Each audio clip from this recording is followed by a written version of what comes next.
Hello दोस्तों, आपका स्वागत है आपके चैनल रोजगार फिट शिखा में। तो दोस्तों, आप लोग कैसे हो? आई होप आप लोग बहुत ही अच्छे होंगे। तो दोस्तों, आज के ट्रिपल सी के जो टॉपिक्स हैं, ये सारे क्वेश्चंस मोस्ट इम्पॉर्टेंट हैं। आप लोग क्लास को एंड तक की देखिएगा। आज मैंने 100 क्वेश्चंस रखे हुए हैं, जिसमें कि आपको 80 स्कोर करना ही है। आपके जून में एग्ज़ाम होने वाले हैं ट्रिपल सी के, तो अपनी तैयारी को अच्छे से करिए और वीडियो लास्ट तक की देखिएगा। ठीक है, तो चलिए आपका पहला सवाल देखते हैं कौन सा है। तो आपकी पहला सवाल है, सेविंग की प्रक्रिया क्या है? तो बताइए सेविंग की प्रक्रिया क्या है? तो मेमोरी से स्टोरेज माध्यम तक दस्तावेज कॉपी करना। ठीक है फ्रेंड्स, तो आपका पहला सवाल ये था। ये ट्रिपल सी का है और ये पूछे गए हैं मई एग्जाम में। ठीक है, डायरेक्टरी के अंदर की डायरेक्टरी को क्या कहा जाता है? तो डायरेक्टरी के अंदर की डायरेक्टरी को सब डायरेक्टरी कहा जाता है। क्वेश्चन नंबर 3 पे चलते हैं फ्रेंड्स। CAD का फुल फॉर्म क्या होगा? तो कंप्यूटर एडेड डिजाइन होगा। ठीक है, आपके फुल फॉर्म भी पूछे जाते हैं, इंटरनेट से पूछे जाते हैं, बैंकिंग के आपके फुल फॉर्म पूछे जाते हैं। तो आप लोग ये ज़रूर करिएगा। एंड मैं बार बार आप लोगों से बोल रही हूँ, आप लोग ऑफिस राइटर में राइटर करिए, कैल करिए और इम्प्रेस करिए। इनसे बहुत सारे क्वेश्चंस आते हैं। आपका वन टाइम में आप ट्रिपल सी अपने निकाल सकते हो। ठीक है, तो चलिए आगे चलते हैं। नेक्स्ट पे ओरेकल है। तो ओरेकल क्या है? डाटाबेस सॉफ्टवेयर है। ठीक है, तो ओरेकल क्या है? डाटाबेस सॉफ्टवेयर है। चलिए आगे चलते हैं। असेंबलर का कार्य क्या है? असेंबली भाषा को यंत्र भाषा में परिवर्तित करना। ठीक है, तो असेंबलर का कार्य क्या है? असेंबली भाषा को यंत्र में भाषा में परिवर्तित करना। ठीक है फ्रेंड्स, तो दोस्तों अगर आप मेरे चैनल पे नए हो तो वीडियो को लाइक भी करिए एंड अपने दोस्तों में शेयर भी कर दीजिएगा और चैनल को सब्सक्राइब भी कर दीजिएगा, नोटिफिकेशन ऑन कर दीजिए। मैं जीके की भी प्रैक्टिस करवाती हूँ 4 बजे, तो आप लोग उसमें भी इन्वॉल्व होइए, अपनी जीके की तैयारी करिए। ठीक है, चलिए आगे चलती है। क्वेश्चन नंबर 6 पे, भारत में सर्वप्रथम दिखाई देने वाला कंप्यूटर वायरस है तो कौन सा है? तो वायरस है आपका सी ब्रेन। चलिए फ्रेंड्स, क्वेश्चन नंबर 7 पे चलते हैं और देखते हैं आपका अगला सवाल कौन सा है। उस नेटवर्क टोपोलॉजी का क्या नाम है जिसमें प्रत्येक संभावित नोड में द्विदिश कड़ियाँ हैं? तो कौन सा है? मेश है। ठीक है, चलिए आगे चलते हैं। क्वेश्चन नंबर 8 पे आ चुके हैं। वह बिंदु जिस पर डाटा कंप्यूटर में प्रवेश करता है या निकालता है तो क्या बोलते हैं? उसको टर्मिनल बोलते हैं। ठीक है, और अगर कोई भी क्वेश्चन आपको समझ में ना आए, उसका मतलब आंसर आपको ठीक नहीं लगता है, तो आप लोग मुझे कमेंट्स करके बता सकते हो, मैं आपको बता दूंगी। चलिए आगे चलते हैं। विश्व का प्रथम कंप्यूटर नेटवर्क माना जाता है तो सबसे पहला नेटवर्क कंप्यूटर कौन सा माना जाता है? तो आर्पानेट। ठीक है, आगे चलते हैं फ्रेंड्स। आप लोग जीके की भी क्लास में इन्वॉल्व होइए, अपनी जीके की प्रैक्टिस करिए। मैं मॉक टेस्ट भी करवाती हूँ, तो आप लोग उसमें आया करिए 4 बजे। ठीक है, लिनक्स एक उदाहरण है, तो लिनक्स का कौन सा उदाहरण है? तो ओपन सोर्स सॉफ्टवेयर का उदाहरण है। आगे चलते हैं। क्वेश्चन नंबर 11 पे पहुँच चुके हैं फ्रेंड्स। पहले से चल रहे कंप्यूटर को रीस्टार्ट करना क्या कहलाता है? तो रीबूटिंग कहलाता है। आगे चलते हैं क्वेश्चन नंबर 12 पे। सॉफ्टवेयर कोड में त्रुटियां ढूंढने की प्रक्रिया को क्या कहा जाता है? तो डिबगिंग। क्वेश्चन नंबर 13 पे आ चुके हैं। CPU का वह भाग जो अन्य सभी कंप्यूटर कंपोनेंट्स की गतिविधियों को कोऑर्डिनेट करता है तो कंट्रोल यूनिट के थ्रू करा जाता है। चलिए आगे चलते क्वेश्चन नंबर 14 पे। कंप्यूटर में जाने वाले डेटा को क्या कहते हैं? तो क्या कहते हैं? इनपुट कहते हैं। ठीक है, जब आप इनपुट करोगे तभी तो मुझे आउटपुट मिलेगा ना। ठीक है, क्वेश्चन नंबर 15 पे है। कंप्यूटर में डाटा किसे कहा जाता है? तो डाटा चिन्ह व संख्यात्मक सूचना को कहा जाता है। ALU का पूरा नाम क्या होगा? तो अर्थमेटिक लॉजिकल यूनिट होगा। चलिए फ्रेंड्स, क्वेश्चन नंबर 17 पे आ चुके हैं। कंप्यूटर का नियंत्रक भाग क्या कहलाता है? मतलब कि कंप्यूटर का ब्रेन किसे कहते हैं? तो कंप्यूटर का ब्रेन हम कहते हैं CPU को। CPU का फुल फॉर्म क्या होता है? आप लोग मुझे कमेंट्स में बताइएगा। ठीक है, चलिए कंप्यूटर के सभी भागों के बीच सामंजस्य स्थापित करता है तो कौन करता है? कंट्रोल यूनिट करता है। ठीक है, चलिए आगे चलते क्वेश्चन नंबर 19 पे आ चुके हैं फ्रेंड्स। माइक्रो प्रोसेसर को, जो कंप्यूटर का मस्तिष्क होता है, उसे क्या कहा जाता है? तो माइक्रो चिप कहा जाता है। चलिए आगे चलते हैं। तो दोस्तों, अगर आपने वीडियो को अभी लाइक ना किया हो तो लाइक भी कर दीजिए एंड चैनल को सब्सक्राइब भी कर दीजिएगा और नोटिफिकेशन ऑन कर दीजिए, ताकि मैं जब भी वीडियो अपलोड करूं तो आप लोगों के पास नोटिफिकेशन आ जाए, आप लोग उससे अपनी तैयारी कर सकते हो। ठीक है, चलिए क्वेश्चन नंबर 21 पे चलते हैं। एक हार्डवेयर डिवाइस जो डाटा को अर्थपूर्ण इंफॉर्मेशन में परिवर्तित करता है तो क्या कहलाता है? तो वो आपका प्रोसेसर कहलाता है। ठीक है, आगे चलते।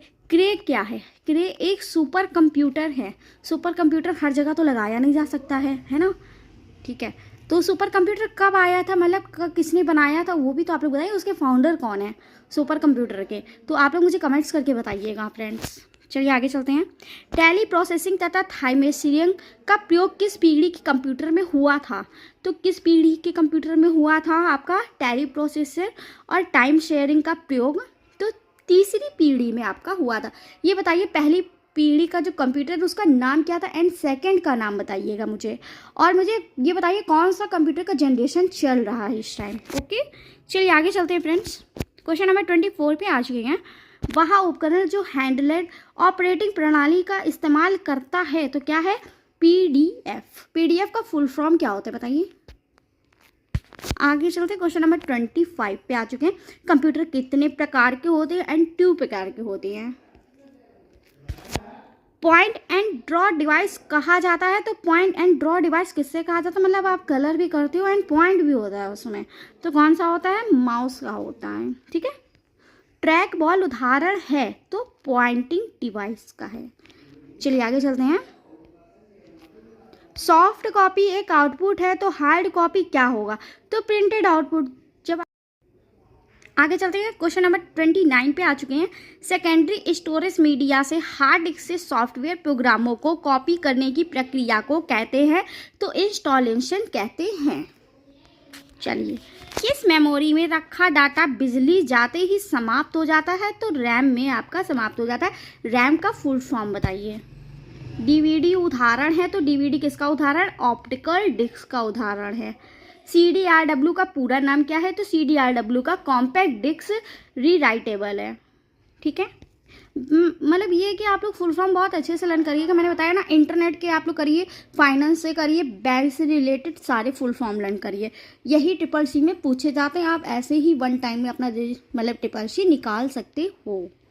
ओके, तो चलिए, सूचनाएं एक यूनिट से दूसरी यूनिट तक ले जाने व उन्हें वापस लाने का काम कौन करता है? तो बताइए कौन करता है? तो डाटाबेस आपका करता है। कल मैंने आप लोगों को लिब्रे ऑफिस में राइटर के क्वेश्चन करवा दिए हैं, इम्प्रेस के करवा दिए हैं। सॉरी, इम्प्रेस के नहीं करवाए मैंने, कैल करवा दिया। इम्प्रेस आपका करवाना है। इम्प्रेस से ज़्यादा क्वेश्चन नहीं बनते हैं तो इसलिए मैंने वो ज़्यादा भी नहीं रखे हैं। कैल से बहुत आते हैं क्वेश्चन, राइटर से क्वेश्चन बहुत आते हैं। तो आप लोग राइटर और कैल के सारे क्वेश्चंस देखिएगा, मैंने 2 वीडियो में बनाए हुए हैं। तो आप लोग मेरी प्लेलिस्ट पे जाइए और वहाँ से अपना तैयारी करिए लिब्रे की और कैल की। चलिए आगे चलते हैं।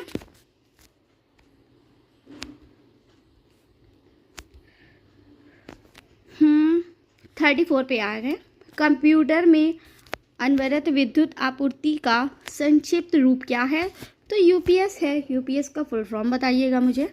मदरबोर्ड क्या रहता है जो मदरबोर्ड पर सीपीयू को दूसरे पुर्जों से जोड़ता है? तो सिस्टम बस। अच्छा, ये बताइए टोपोलॉजी कितनी प्रकार की होती है? इंटरनेट से क्वेश्चन सारे पूछे जाते हैं, तो आप बताइए टोपोलॉजी कितनी प्रकार की होती है और कौन कौन सी टोपोलॉजी होती है? प्रार्थना गणना यंत्र है तो क्या है? अबेकस। विंडोज डम में डम से क्या शब्द बनता है? तो बताइए मिलेनियम। मॉड्यूलेटर डी मॉड्यूलेटर का समान है तो मॉडेम।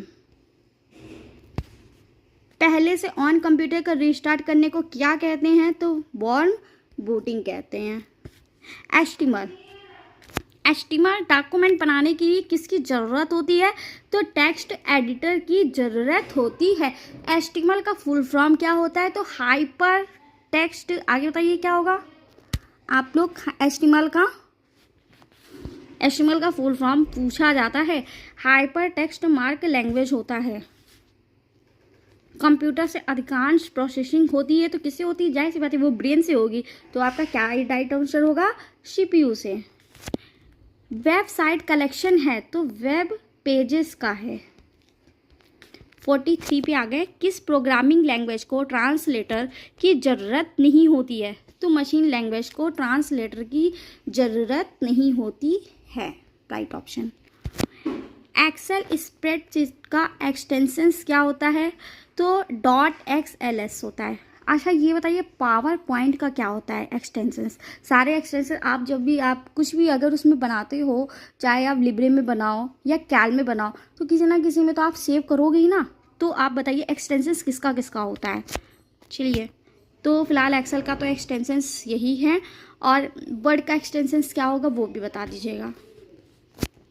चलिए आगे चलते हैं। फाइल एक्सटेंशंस किस लिए इस्तेमाल होता है? तो देखिए आ गया ना आपके ये वाला क्वेश्चन। फाइल टाइप को आइडेंटिफाई करने के लिए जब भी आप ढूंढेंगे तो किस में ढूंढेंगे भाई? चलिए नेक्स्ट क्वेश्चन पे आए। एक्सेल वर्कबुक संग्रह है तो किस लिए है? वर्कशीट का है। ओके। ईमेल पत्र के 2 भाग कौन से होते हैं? तो प्रयोक्ता का नाम और डोमेन नंबर मस्ट है। कैड शब्द का संबंध कंप्यूटर में किससे है? तो डिजाइन से है। कैड संबंध। भारत में निर्मित प्रथम कंप्यूटर का नाम क्या है? तो सिद्धार्थ है। आज मैं आपको 50 क्वेश्चन कराती हूँ, सेकंड पार्ट पे आपके 100 क्वेश्चन करवा दूंगी, ठीक है। कंप्यूटर प्रोग्रामों को हाई लेवल प्रोग्रामिंग लैंग्वेज के रूप में लिखा जाता है। मानव द्वारा पढ़े जाने योग्य प्रोग्राम के अनुवाद को कहा जाता है। तो क्या कहा जाता है? सोर्स कोड कहा जाता है। तो फ्रेंड्स लाई तो थी मैं 100 क्वेश्चन, बट अभी मैं 100 क्वेश्चन नहीं करवा पाऊंगी। 50 क्वेश्चन आप लोगों को करवाती हूँ, नेक्स्ट पार्ट पे मैं करवा दूंगी। ये पार्ट 1 है, आपका पार्ट 2 पे करवा दूंगी। आप लोग जब तक कि ये पूरी वीडियो देखिएगा और लास्ट में आप लोग इसको एक बार और भी रीड कर लीजिएगा। तो ठीक है फ्रेंड्स, मिलते हैं नेक्स्ट वीडियो पे। अगर वीडियो को लाइक ना किया हो, लाइक एंड सब्सक्राइब करना ना भूलिएगा। जय हिंद, जय भारत।